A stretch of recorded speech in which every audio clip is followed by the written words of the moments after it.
성경 말씀 한 구절 더 읽겠습니다. 다 같이 누가복음 16장 10절. 누가복음 본문에 있는 말씀의 두 장 앞에 16장 10절 같이 읽겠습니다. 지극히 작은 것에 충성된 자는 큰 것에도 충성되고 지극히 작은 것에 불의한 자는 큰 것에도 불의하니라. 잠깐 기도하겠습니다. 하나님, 이 시간은 하나님의 귀한 말씀을 선포하는 시간입니다. 먼저 말씀을 전하는 부족한 것, 저희 모든 부족한 것은 가리워 주시고 오직 하나님의 말씀만 전할 수 있도록 도와주시고 그 하나님의 능력의 말씀이 우리의 마음을 움직이고 또 우리의 마음을 찌르고 또 우리의 마음을 감동하는 그런 시간이 되게 해주옵소서. 또한 말씀을 듣는 우리 모든 성도들, 이제 모든 참념 버리고 정말 정신을 똑바로 차리고 하나님의 말씀을 듣고 그 말씀을 통해서 저희들이 다시 한번 하나님의 은혜를 깨닫고 하나님의 사랑을 깨닫고 그래야 돌아갈 때는 기쁜 마음으로, 감사한 마음으로, 감격한 마음으로 돌아가게 해 주옵소서. 예수님 이름으로 기도했습니다. 아멘. 오늘 본문 말씀은 여러분들이 잘 아시는 대로 예수님이 마지막으로 십자가를 지시기 위해서 예루살렘으로 올라가다가 여리고라는 동리에서 삭개오를 이제 구원하시고 그러고서 이제 그 사람들을 향해서 하는 말씀입니다. 그래서 그 11절 말씀 보면은 저희가 이 말씀을 듣고 있을 때에 비유를 더하여 말씀하시니, 그래서 예수님께서 그 삭개오를 의시해서 여러 사람들에게 이제 말씀을 구원의 선포를 하시면서 그들에게 비유를 말씀하십니다. 그 하반절을 보니까 이는 자기가 예루살렘에 가까이 오셨고 저희는 하나님의 나라가 당장에 나타날 줄로 생각합니다. 그러니까 비유의 말씀을 하시는 그 이유를 여기서 얘기하고 있습니다. 이는 자기가 예루살렘에 가까이 오셨고, 즉 예수님께서 이 땅에 오신 목적은 잃어버린 자를 찾아 구원하시러 오셨습니다. 십자가를 통해서 우리 모든 인생의 죄를 감당하시고 구원하시러 오셨습니다. 이제 그 마지막 길을 이제 여리고에서 예루살렘 쪽으로 가고 있는 과정이 있습니다. 그 말은 예수님의 마음속에는 이제 내 구원의 사역이 가까이 왔다, 그런 생각을 하고 있었는데 제자들을 의시해서 많은 사람들은 또 어떤 생각을 했냐. 이때는 예수님이 굉장히 유명해졌습니다. 병자도 고치고 또 마귀도 쫓아내고 죽은 자도 살리고 등등 많은 기적과 기사를 통해서 예수님이 메시아인 것을 온 천하에 보여주셨습니다. 근데 사람들의 생각에는, 또 제자들의 생각에는, 야, 이제 예수님이 예루살렘에 올라가시기만 하면은 다윗이 세웠던 그런 강한 이스라엘, 하나님 나라를 세울 것이다.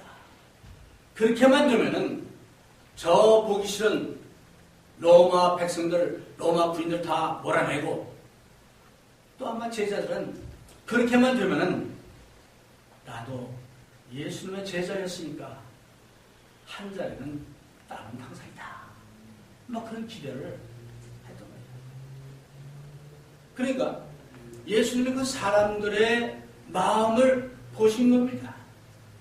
예수님의 마음과 전에의 기대와는 너무나 동과 서와 같이 떨어져 있습니다.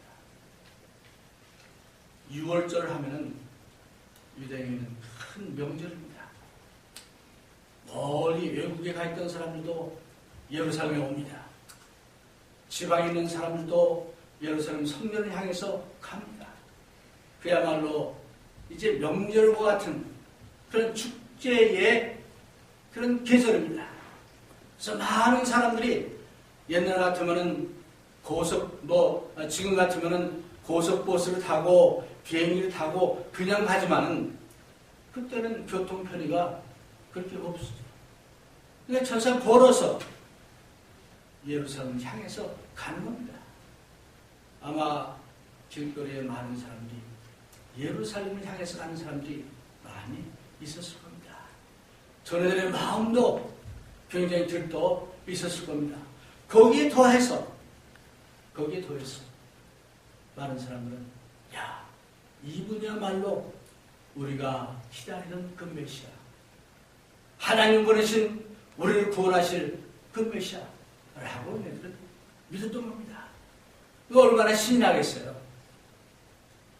그런데 사실은 예수님께서 이제 마지막 여기를 보면은 예루살렘에 올라가시면서 4번씩이나 자기가 앞으로 제사장들과 바리새인들과 또 이런 사람들이 잡혀서 고난을 당하고 죽임을 당할 것을 이미 얘기하셨습니다.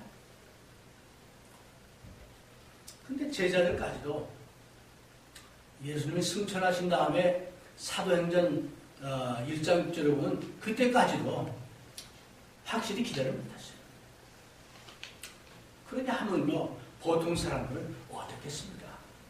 우리가 그 뒷장면을 보면요, 예수님이 예루살렘에 들어갈 때 많은 사람들이 나귀 타고 오시는 그 예수님을 환영하면서 호산나 호산나 예수님을 영접했습니다. 왜? 그런 기대감이 충만했기 때문입니다. 그래서 예수님이 그런 상황에서 11절 보니까 예수님이 이제 비유의 말씀을 여기서 하고 계신 겁니다.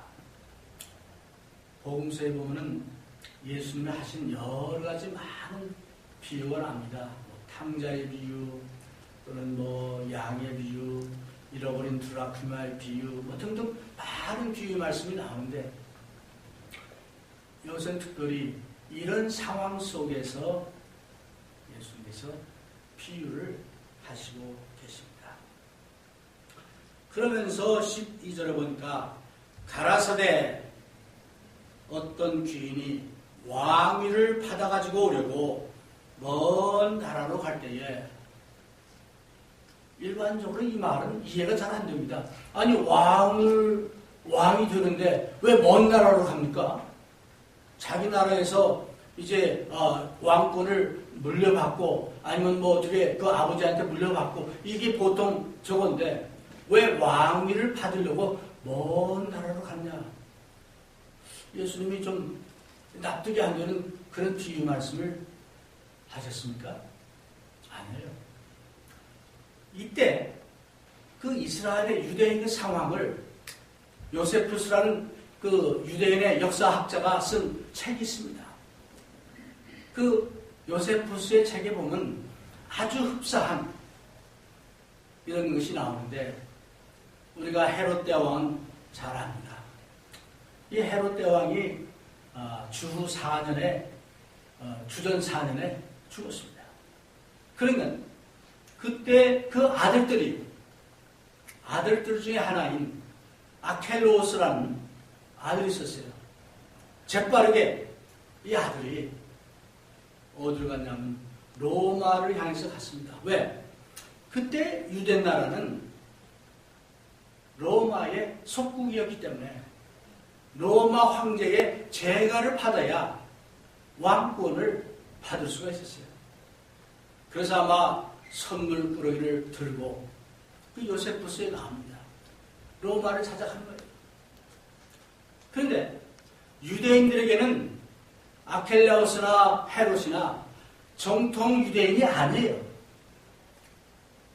아켈라우스는 이두미아 또는 사마리아 그 사람들하고 이렇게 섞인 그런 피가 섞인 그런 사람입니다. 그러니까 이 아켈라우스를 반대하는 반대파들이 여러 사람들이 청원서를 만들어가지고 또 로마로 갔어요. 그때. 가가지고 황제시여, 이 사람은 절대 우리 왕에 합당치 않습니다. 그 반대 글을 보낸 거예요. 그래서 여기서 보면은 어떤 귀인이 왕위를 받아가지고 오려고 먼 나라로 갈 때에 이 말이 이네들에게는 이해가 된 거예요. 우리 한국 사람들에게 예수님이 이 비유 말씀하시면 아니 왕은 뭐 아버지한테 물려받거나 또는 뭐 그 위에서 어떻게 결정해가지고 하는 거지. 그럴 수 있죠. 근데 하긴 우리 이시조선 때 중국에 가서 뭐 이렇게 받아왔던 뭐 이런 것들이 있죠. 그전에도 그렇고. 그러니까 조금 이해가 되겠지만은 이런 상황이 있기 때문에 예수님이 이 비유의 말씀을 하십니다. 그 예수님은 참 제가 보기에 참 아주 지혜로운 선생이시고 모든 사람들이 쉽게 이해할 수 있는 그런 방법으로 가르쳤어요. 그래서 비유를 들 때도 농사 짓는 것, 저 들에 꽃, 백합화 또는 공중에 나는 새 뭐 이런 걸 가지고 이 얘기를 하니까 남녀노소 나이가 있건 나이가 젊건 또 어리건 다 이해할 수 있도록 잘 가르쳤어요. 우리 전도자들이 예수님의 그 설교하는 법을 한 10분의 1만 좀 배워도 아마 그렇게 했어요. 어쨌든 그래서 예수님이 이 비유의 말씀을 이제 하시는 거예요. 어떤 귀인이 왕위를 받아가지고 오려고 먼 나라로 갈 때에 그 종 열을 불러 열 문화를 주며 이르되 내가 돌아오기까지 장사라 하니라. 우리가 이 비유의 말씀을 읽으면 딱 떠오르는 것이 이거 마태복음 25장 14절에 있는 달란트의 비유하고 똑같다. 그렇게 느낍니다. 아마 여러분도 그랬을 거예요. 근데 조금 깊이 이렇게 자세하게 내용을 보면은 조금 다릅니다. 마태복음 25장에 나오는 비유는 세 종이 나와요. 그래서 10달란트, 5달란트, 이 달란트가 다른 이걸 주는 거예요. 근데 여기는 보니까 10명의 종이 나오는데 10명에게 똑같이 한 문화씩 줍니다. 이 문화라는 것은 그 화폐, 그리스의 그 화폐 단위인데 가장 작은 단위예요. 뭐 요즘으로 말하면 뭐 한 20불 플러스 마이너스라고 합니다. 어떤 사람은 그것이 그 당시로 따지면 한 석 달치 월급하고 맞먹는다고 그런 얘기를 합니다. 어쨌든 아주 작은 양의 돈을 10사람의 종에게 똑같이 나눠줍니다. 너무 성경에 보면은 우리가 믿고 회개하고 고백하고 침례를 받으면은 뭘 선물로 받아요? 성령을 선물로 받는다고 성경은 말합니다. 그 성령을 통해서 고린도전서 12장이나 로마서 12장에 보면 성령은 똑같은데 은사는 여러 가지라고 했어요. 가르치는 은사도 있고 권면하는 은사도 있고 또는 뭐 병 고치는 은사도 있고 여러 다른 은사들이 있다고 했어요. 달란트의 비유처럼 우리에게는 성령을 받으면 다 다른 은사가 있어요. 그래서 아마 여러분들도 느낄 겁니다. 왜 나는 저런 은사가 없을까? 저거 좀 알았으면 좋겠는데 뭐 그런 거 있을 줄 압니다. 달라요. 다 다르게 하나님이 주셨어요. 근데 여기 보니까 똑같이 한 문화를 주셨어요.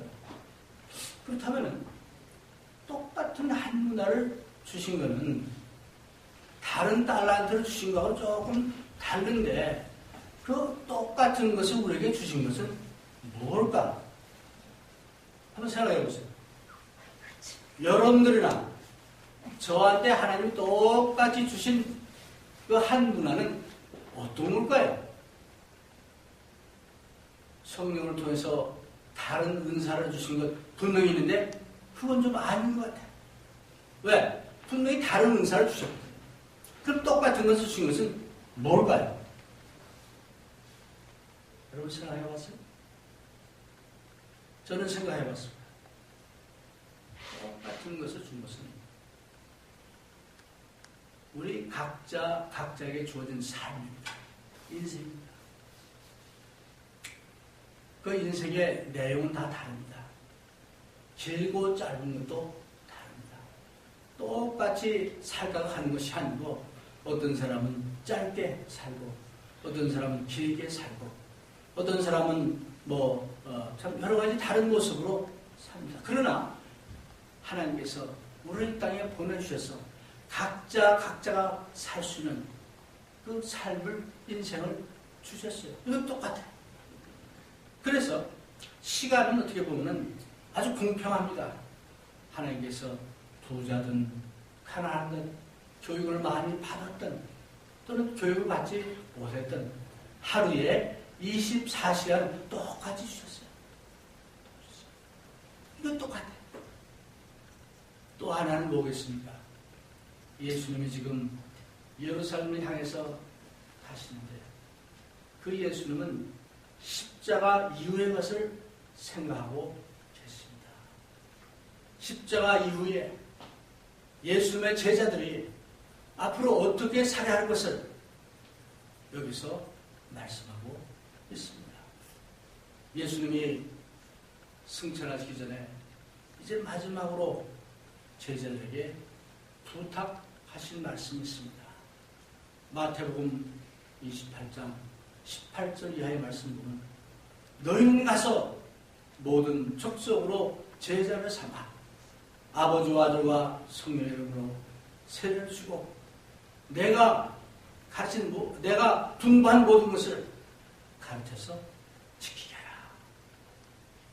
예수님이 이 말씀은 사도들에게만 주신 것이 아니고 이 말씀은 이제 목사나 전도자에게 주신 것이 아니고 이 말씀은 모든 믿는 자들에게 주신 예수님의 말씀입니다. 이거 똑같은 한문에 그래서 예수를 영접하고 예수님의 제자가 된 사람들은 어떤 특별한 직책을 갖고 있는 그런 사람만 하는 것이 아니고 다 똑같이 복음을 전하고 또 모두가 이제 그 복음에 또 하나님 말씀을 순종하는 이런 사명을 주어진 겁니다. 자, 그래서 이제 10사람에게 한 문화씩 다 나눠줍니다. 그런데 나중에 이 귀인이 왕위를 받아가지고 돌아왔습니다. 결산을 합니다. 그러니까 10사람인데 3사람 얘기만 나왔어요. 나머지 7사람은 어떻게 모르겠어요. 근데 아마 이 3 카테고리 다 드리겠죠. 그래서 이제 한 사람은 한 문화를 받았던 어떤 사람은 주님이시여 제가 한 문화를 가지고 10문화를 만들었습니다. 라고 보고를 합니다. 똑같은 한 문화예요. 다른 사람은 5문화를 만들었습니다. 다른 한 사람은 한 문화 그대로 수건에 꽁꽁 사뒀다가 안전하게 싸뒀다가 다시 갖고 왔어요. 세 종류의 종을 얘기합니다. 사랑 여러분, 주님은 여러분 모두에게 똑같은 한 삶을, 인생을 주었습니다. 그런데 여기 아주 흥미로운 말씀이 열 문화를 만들어 온 그 종에게 칭찬하시는데, 칭찬한 말이 어떻게 보면 칭찬 같기도 하고 아닌 것 같기도 하는 그런 내용이 있습니다. 17절 우리 같이 읽겠습니다. 주인이 이르되 잘하였도다 착한 종이여, 내가 지극히 작은 것에 충성하였으니 열 고울 권세를 찾아라 하고. 그러니까 착하다, 잘했다, 칭찬하는 까지는 참 좋아. 근데 적어도 한 문화 가지고 열 문화를 10배를 만들어 가지고 왔으면, 야, 잘했다, 요 말만 했으면 좋겠는데, 지극히 작은 것에 충성했으니. 그래서 왜 지극히 작은 것이란 말이 여기 들어갔을까요? 한번 생각해 봅시다. 왜 그랬을까요? 우리가 이 땅에서 주님을 섬기고 교회를 섬기고 하나님께 순종하고 봉사하는 이 모든 것이 우리에게는 얼마나 크고 중요합니까? 그럼에도 불구하고 우리가 받는 그 상급에 비하면 지극히 작은 거죠. 우리가 구원받은 그것에 비하면 너무나 작은 거예요. 우리는 큰 것을 들었다 생각하지만 그런 차원에서 지극히 작은 것에 충성하였습니다. 라고 얘기합니다. 저는 오늘 이 말씀을 준비하면서, 그러면 왜 한 사람은 10문화, 한 사람은 5문화를 이제 만들었는데, 장사했는데, 한 사람은 한 문화만 가져와가지고 그 주인에게 크게 꾸중을 듣고 정말 주인의 심판을 받았나 하는 생각을 해봤습니다. 어쩌면 이 한 문화밖에 만들지 않은 이 사람, 우리가 좀 생각해보면 이 사람은 그 믿음이 정말 한 문화짜리 믿음밖에 안 됐던 거예요. 그 주인의 능력과 주인의 명령에 순종하지 않고 그거밖에 안 된 거예요. 작은 그런 믿음을 가졌던 거예요. 복음서에 보면은 그 예수님께서 제자들에게 이 믿음이 작은 자들이여 라고 말하는 것이 3번이나 있어요. 여러분, 제자들이 그 말 들었을 때 어땠을까요? 우리 딴에는 정말 믿음을 가지고 자식을 버리고 직장을 버리고 예수님을 따라가는데 왜 예수님은 우리에게 작은 믿음이 작은 자냐 했을까? 아마 생각할 수 있습니다. 그래서 오늘 이 작은 믿음, 작은 자, 한 문화밖에 못 만든 이 사람들, 어떤 멘탈리티, 어떤 생각을 했을까? 이 초점을 맞추고 제가 말씀을 준비해봤습니다. 지난번 프리다 하도만 렉처십에 가가지고 여러 주제가 있는데 그 중에서 작은 교회들에 대한 그 토픽을 가지고 지난번에 한 말씀 드렸어요. 거기를 4월에 걸쳐서 그 클래스를 한번 참석했어요. 그때 그 스테판 브라운이라는 그 전도자가 말씀을 작은 교회 도전, 해결 이런 타이틀로 한 말씀을 들으면서 이 말씀 한번 우리 교회 와서 같이 나눠봐야겠다. 그런 생각을 했습니다. 통계에 가면 2015년도 통계입니다. 미국의 그리스도교회가 1998교회가 있습니다. 근데 그 중에서 50명 이하 되는 교회가 5,283교회가 있습니다. 이제 그걸 좀 더 세분화하면은 25명 이하 되는 교회가 1932교회가 있습니다. 그래서 이건 그리스도의 교회만의 문제인가 하고 일반 교회 통계도 잘 봤어요. 거의 엇비슷합니다. 흔히 우리가 듣는 교회들은 뭐 10,000명이다, 5,000명이다, 뭐 500명이다 이런 교회 얘기만 들으니까 야 교회들이 다 그렇게 큰가 보다 생각하는데 의외로 작은 교회들이 많아요. 저도 놀랐어요. 시골에 가고 지방에 가면 작은 교회들이 굉장히 많습니다. 그래서 그 작은 교회에 속해 있는 성도들, 소위 그 작은 교회에 속해 있는 성도들은 어떤 멘탈리티를 가질까? 한번 우리 자신을 돌아봤습니다. 우리 교회는 분명히 작은 교회입니다.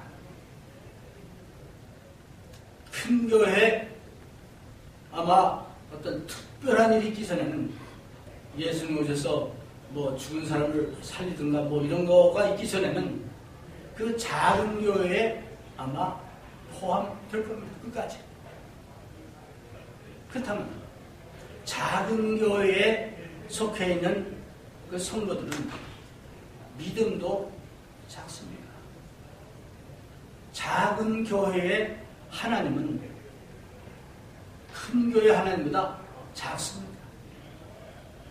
작은 교회와 큰 교회 하는 일은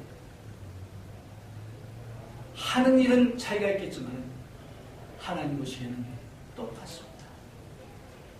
그래서 그 스테판 브라운 그 형제가 그 전도자가 두 가지 측면에서 얘기를 했는데 제가 한번 여러분과 쉐어를 하기로 해요. 첫 번째, 작기 때문에 당면하는 여러 가지 도전을 소개했어요.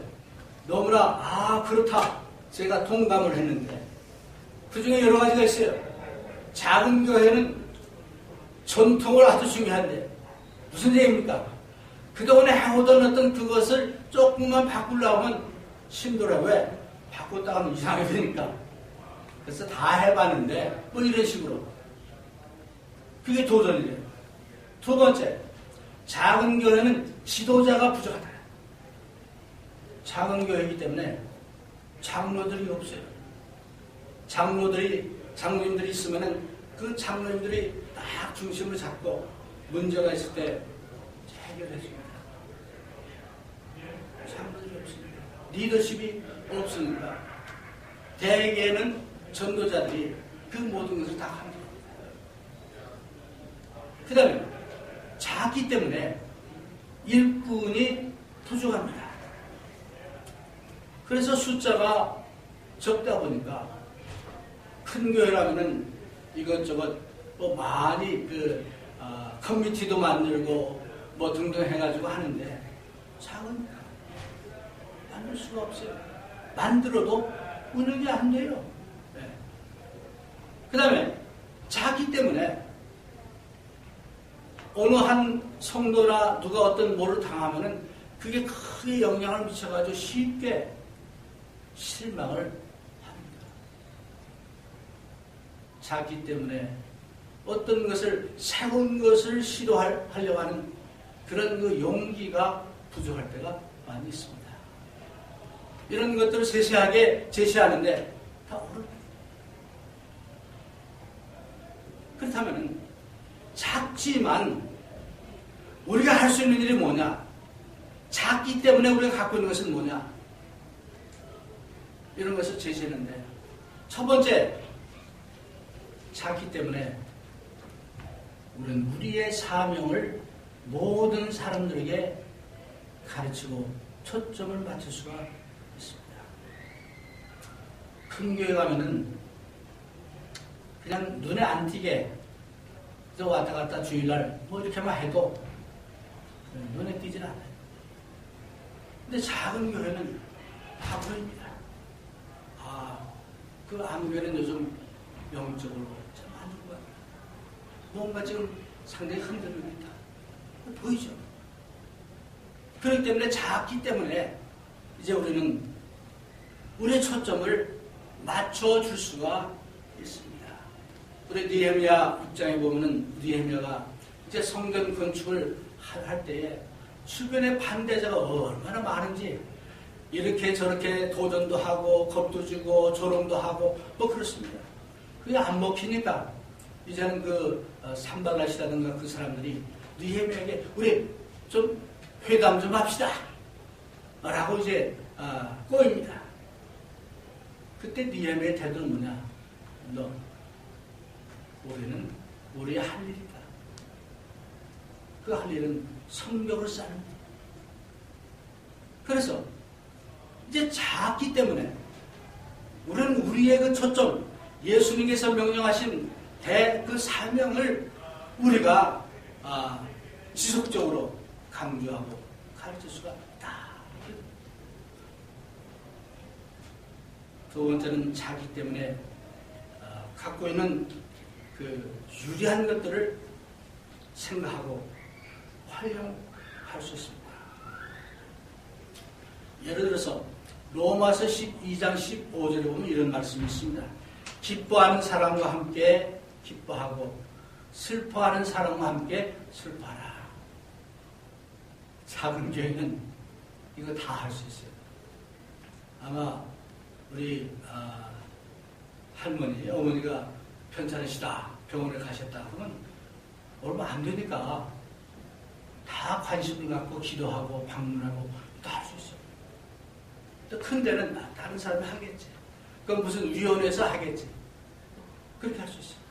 그래서 작기 때문에 우리는 다 모두가 같이 할 수 있다는 거예요. 그래서 격려하고 아픈 자를 방문하고 또 서로 이제 권면하는 이런 것들, 성경에 있는 그 말씀들을 실천하기가 너무나 좋습니다.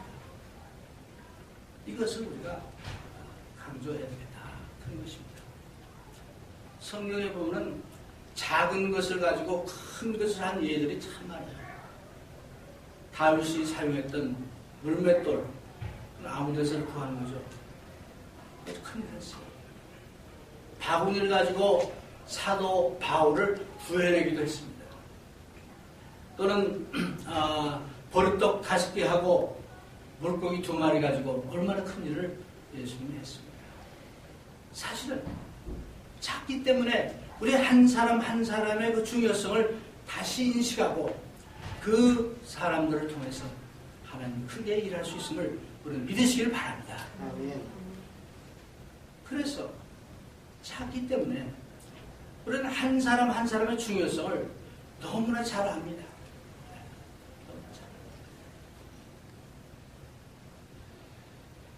큰 여러 사람이 있는 데 가서는 소외되는 사람들이 많이 있을 수 있습니다.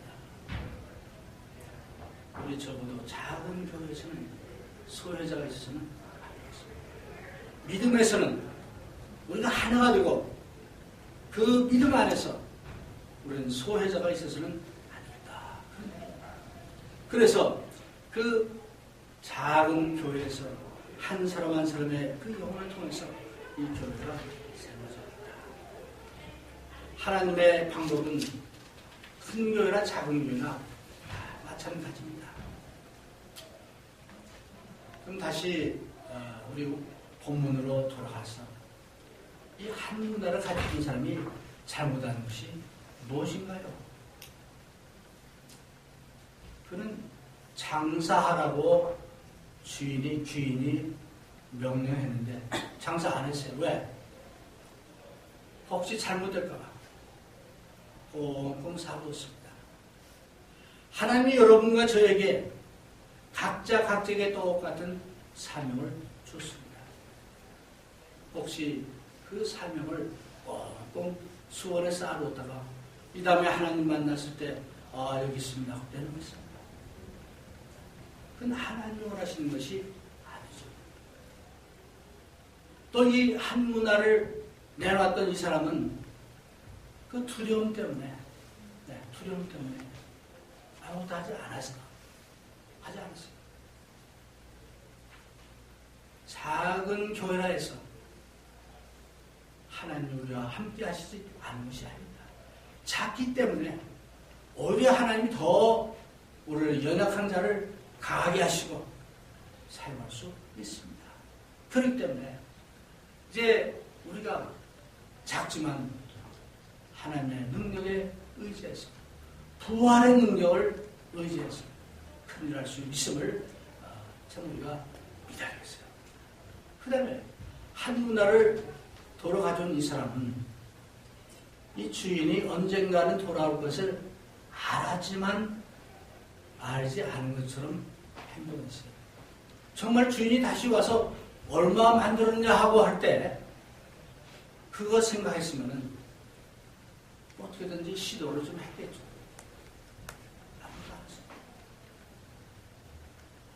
주님은 분명히 돌아오십니다. 도적같이 오십니다. 우리가 살아 생전에 오실 수도 있고 이제 우리가 세상을 떠난 다음에도 오실 수 있습니다. 그러나 한 가지 중요한 것은 우리에게 삶을 주시고 사명을 주셔서 언젠가 이제 그것을 가지고 우리를 심판하시겠다고 성경은 말하고 있습니다. 결론의 말씀을 드리겠습니다. 미국에 살다가 한국에 가보면요, 야, 이 한국 참 작다 그런 생각이 들어요.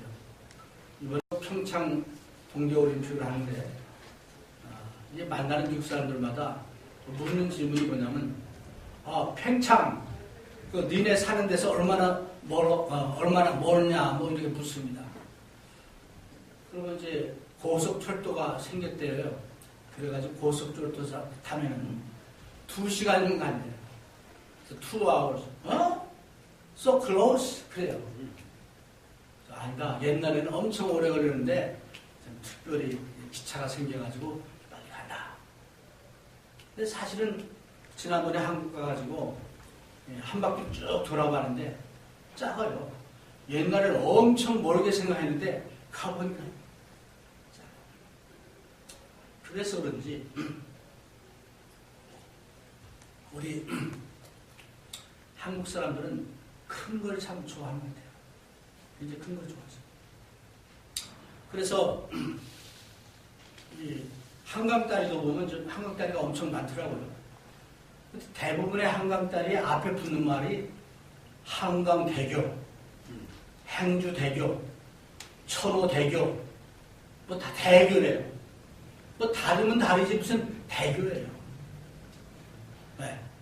그 다음에 뭐 동양 최대, 그 대자를 굉장히 좋아합니다. 그래가지고 이 참 그 대자라는 말을 너무 좋아해가지고 옛날 80년대인가요? 제가 한국 가니까 학생들이 그 벽보에다가 이렇게 뭘 써 붙이는 게 있어요. 그냥 학생들이 그냥 자기 어떤 의견을 쓰는 거예요. 근데 그것도 대자보 그럽니다. 대자보. 심지어는 한국 사람 좋아하는 술 이름도요. 대포라고 그래, 대포. 그것도 모자라가지고 앞에다 왕자 붙여가지고 왕대포 뭐 그럽니다. 대자 좋아해요. 그래서 그런지 교회도 큰 것만을 좋아합니다. 무조건 크면은 옳고 크면은 좋고 많으면 옳고 적으면 안 옳고 뭐 등등 이런 것으로 생각합니다. 초대교회로부터 지금까지 역사를 쭉 보면요. 교회는 관계입니다. 하나님과 우리의 관계, 성도와 성도의 관계, 성도와 안 믿는 사람들의 관계, 그것을 가지고 얘기하는 거지 숫자가 많고 적은 거 가지고 얘기하지 않았습니다. 근데 교회가 팽창하고 커진 그게 뭐냐? 교회 성장학을 시작하고 하다 보니까 70년대, 80년대부터 이제 교회가 전문화되고 전문가를 이제 고용하고 그래서 여러 가지 전문적인 것을 하다 보니까 컴퓨터를 만들고 그걸 개발하고 하니까 누르라고 이 사람들이. 사실은 교회는요, 초대교회부터 지금까지 보면 작은 교회들이 많이 생기면서 교회가 확장되고 또 확장했습니다. 복음이 전파됐습니다. 사랑하는 우리 교회는 작습니다. 그러나 여러분이 믿는 하나님은 작지 않습니다. 숫자가 작기 때문에 믿음도 작습니다. 숫자가 작기 때문에 하나님의 역사하심도 작습니다. 아멘. 하나님은 큰 데서나 작은 데서나 어찌 보면 작은 데서 큰 역사를 하시는 것을 믿으시길 바랍니다. 아멘. 지난 2달 동안 여러분의 믿음은 어땠습니까? 여러분은 얼마나 더 하나님께 가까이 갔습니까? 여러분은 여러분이 할 수 있는 일을 하나님이 나에게 주신 그것을 얼마나 잘 활용했습니까? 발전시켰습니까? 행여 한문화 만들었던 그 사람이 변명한 것 같은 똑같은 변명을 하고 있지는 않습니다. 만약 그랬다면 회개하시고 오늘부터 작지만 큰 믿음을 가지고 하나님을 기쁘시 하는 여러분을 제가 바랍니다. 아멘.